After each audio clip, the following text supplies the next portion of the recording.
નમસ્કાર વાલા વિદ્યાર્થી મિત્રો, હું કનુભાઈ ગુરુજી આપ સૌનું હાર્દિક સ્વાગત કરું છું. વિદ્યાર્થી મિત્રો, આજે આપણે પ્રકરણ 9 ત્રિકોણમિતિના ઉપયોગો એનું ઉદાહરણ 4 શીખીશું. સૌપ્રથમ એની રકમનો અભ્યાસ કરીએ. જમીન પરના બિંદુ P થી એક 10 મીટર ઊંચી ઇમારતની ટોચનો ઉચ્છેદ કોણ 30° છે. ઇમારતની ટોચ પર ધ્વજ ફરકાવવામાં આવ્યો છે અને બિંદુ P થી આ ધ્વજ સ્તંભની ટોચનો ઉચ્છેદ કોણ 45° છે. તો ધ્વજ સ્તંભની લંબાઈ તથા ઇમારતનો બિંદુ P થી અંતર શોધો. કૌંસમાં વર્ગુણો 3 બરાબર 1.732 લો. બરાબર છે. હવે આકૃતિ આપણે રકમ ઉપરથી આકૃતિ દોરી દીધી છે. હવે આનું નાનકડું વર્ણન કરીશું, પછી આના બધા માપ લખી લઈશું અને પછી ગુણોત્તરનો ઉપયોગ કરીશું. જો આની અંદર tan ગુણોત્તરનો આપણે ઉપયોગ કરવો છે. બરાબર છે. આ દાખલા છે 5 સ્ટેપની અંદર ગણાતા હોય છે. પહેલા સ્ટેપમાં આકૃતિ, બીજા સ્ટેપમાં વર્ણન, ત્રીજા સ્ટેપમાં માપ, ચોથા સ્ટેપમાં ચલ ધારવાનો હોય છે, પણ ચલ આમાં આપણે નહીં ધારીએ અને છેલ્લે ત્રિકોણમિતીય ગુણોત્તરનો ઉપયોગ કરવાનો છે. બરાબર. નાનકડી થોડીક રીત કહી દઉં, પછી આપણે ગણવાની શરૂઆત કરીએ કે જે માગ્યું છે આપણને કઈ રીતનું મળશે. તો આની અંદર BC છે, ઇમારત છે. ઇમારત ઉપર આવો, ઇમારત ઉપર ધ્વજ સ્તંભ છે. બરાબર. આપણને આની અંદર ધ્વજ સ્તંભની લંબાઈ એટલે કે AB શોધવાના કયા છે અને અહીંયા ઇમારતનો બિંદુ P થી અંતર એટલે આપણને PC શોધવાના કીધા. જુઓ, આપણે tan 30 લઈશું એટલે BC ઉપરથી PC મળી જશે, ઇમારતનું અંતર મળી જશે. અને આ મળ્યા પછી tan 45 લેશો એટલે તમને આખા AC મળશે, ટોટલ AC. આખા ACમાંથી તમે BC બાદ કરશો એટલે ધ્વજસ્તંભની લંબાઈ છે મળી જશે. બરાબર. પૂરેપૂરું ધ્યાન આપો. ખૂબ જ સરળ દાખલો છે, ઘણો અઘરો નથી. બરાબર. નાનકડું આનું વર્ણન કરી દઈએ. આકૃતિમાં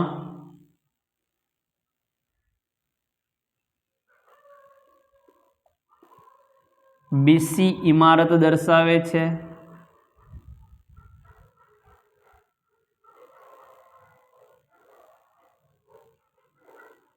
અને AB ધ્વજ સ્તંભ દર્શાવે છે.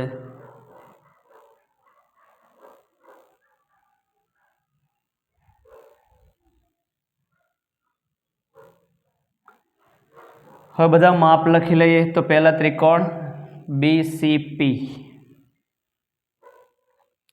ત્રિકોણ BCP માં ખૂણો C બરાબર 90°, ખૂણો P શોર્ટમાં લખી દઈએ, એકાક્ષરી 30 લખી દઈએ. ખૂણો P બરાબર 30°. આ BPC છે અને BC પણ લખી દઈએ અને BC જે ઇમારતની ઊંચાઈ છે 10 મીટર છે. BC બરાબર 10 મીટર તથા બીજો ત્રિકોણ લઈ લઈએ, ત્રિકોણ ACP. ત્રિકોણ ACP માં ખૂણો C બરાબર તો 90 જ. હવે ખૂણો P છે 45 થઈ જશે અને ખૂણો P બરાબર 45. બરાબર. ઓકે. ચલો હવે tan 30 પહેલા લઈ લઈએ. tan 30° બરાબર 30°ની સામેની બાજુ BC ભાગ્યા પાસેની બાજુ PC. તેથી tan 45ની કિંમત 1/3 છે. BC આપણને 10 આપેલા છે, PC આપણે શોધવા છે. હવે PC અહીંયા ભાગાકારમાં છે, અહીંયા ગુણાકારમાં જશે. તેથી PC બરાબર 10 વર્ગુણો 3 અહીંયા ભાગાકારમાં છે, ગુણાકારમાં જશે, વર્ગુણો 3 થશે. હવે વર્ગુણો 3ની કિંમત આપણને 1.732 આપેલી છે, લખીએ. તો PC બરાબર 10 ગુણ્યા 1.732.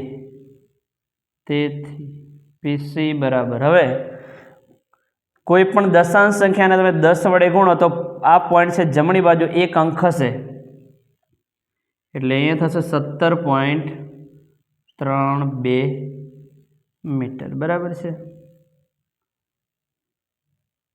આ પોઈન્ટ છે ને 0 1 0 હોય તો પોઈન્ટ જમણી બાજુ 1 અંક હશે, એકડા પછી 2 0 હોય તો 2 અંક હશે.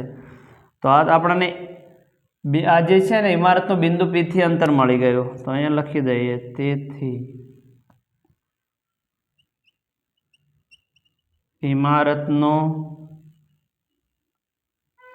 બિંદુ P થી અંતર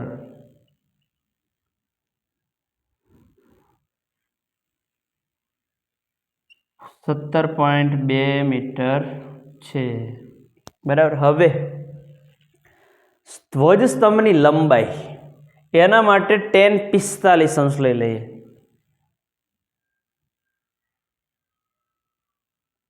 tan 45 અંશ બરાબર tan 45 માટે આખી મોટી બાજુ AC, આખી સળંગ, અને પાસેની બાજુ તો PC જ આવશે. tan 45 બરાબર 1 AC આપણે શોધવા છે. PC આપણી જોડે તરત જ શોધ્યા હતા 10^3. જો કે સીધા જ અહીંયા લખી દઈએ 17.32 બરાબર, તો પણ ચાલે. 17.32 તો સીધો જવાબ છે, પણ આપણે એવું નથી કરવું. ચલો અહીંયા PC આપણી જોડે 10^3 છે, એમને એમ લખી દઈએ, પછી કિંમત મૂકીશું. ચાલો 10^3. તેથી AC 10^3 ગુણ્યા 1 એટલે 10^3 બરાબર AC. તેથી AC બરાબર 10^3 મીટર. આખા જે AC છે આપણા 10^3 મીટર. જો કે 17.32 તમે લખી દો તો પણ ચાલે, કારણ કે PC જેટલા જ AC છે. હવે આપણે ધ્વજસ્તંભની લંબાઈ શોધવી છે.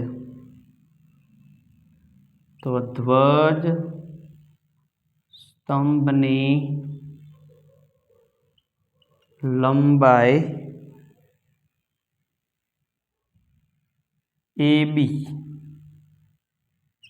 બરાબર, આપણે AB શોધવા માટે આખા AC જે છે એની અંદરથી આટલા BC બાદ કરી દઈશું.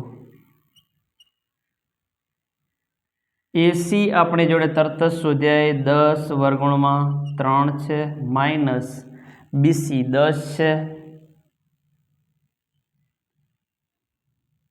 બરાબર. હવે 10 કોમન કાઢીએ તો √3 માઇનસ 1 વધશે.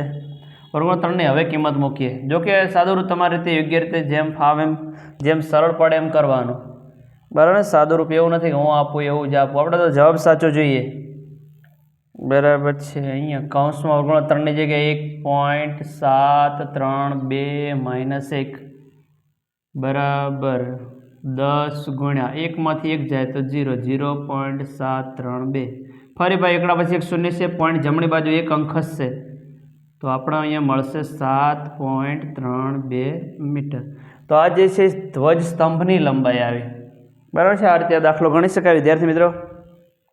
વિદ્યાર્થી મિત્રો આ પ્રકારનું પ્લેલિસ્ટ બનાવેલું છે, જેની અંદર બધા જ દાખલા મૂકેલા છે. તો જોઈને શીખવાનો ખાસ પ્રયત્ન કરજો. અને વિદ્યાર્થી મિત્રો હજુ તમે મારી ચેનલને સબસ્ક્રાઇબ ના કરી હોય તો સબસ્ક્રાઇબ કરી દેજો. Thank you very much. ખૂબ ધન્યવાદ. જય મા સરસ્વતી.